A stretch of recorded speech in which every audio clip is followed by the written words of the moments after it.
This section presents the history of the middle reach of the Russian River, which flows between Healdsburg at the mouth of Digger Bend down to the Wohler Bridge.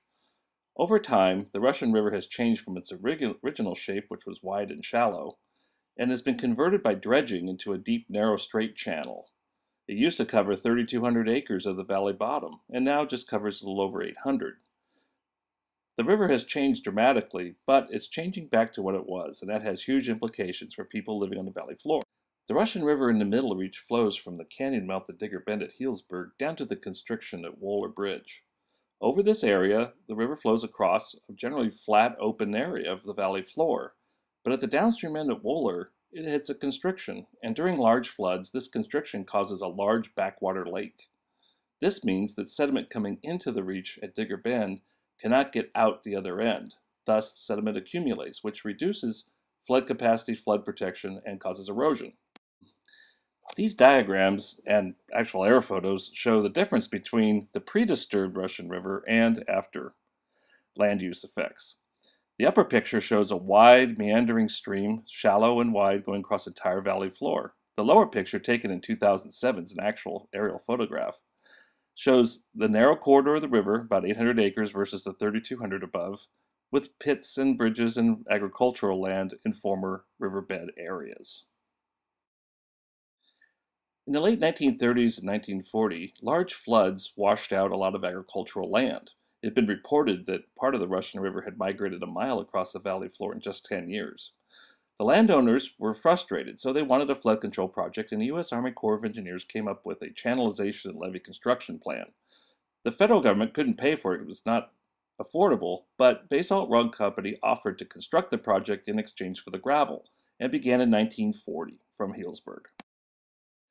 Deep dredging of the Russian River increased its channel capacity. This photo was taken before the deep dredging occurred near Healdsburg during the 1940 flood.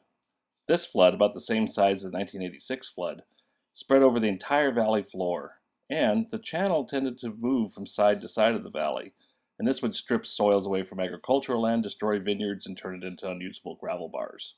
Historical accounts show up to 1 mile of river migration in 10 years across this part of the valley. Flood control and erosion control in the middle reach of the Russian River near Healdsburg was provided by dredging, which occurred between 1940 and 1970. The Basalt Rock Company took a U.S. Army Corps of Engineers design for a flood control and levee project and proceeded from Healdsburg downstream to the Wohler Bridge, about 6 miles, to dredge the river down 50 feet or more. This effectively removed all the vegetation, and it also deepened and straightened the channel. The dredging in the middle reach devastated the river environment. This picture shows a view upstream in the early 1960s, showing the new channel, which is the straight channel, and the big wide meander bends that were destroyed. You can also see in this picture large tracts of cottonwoods forest that has been torn down.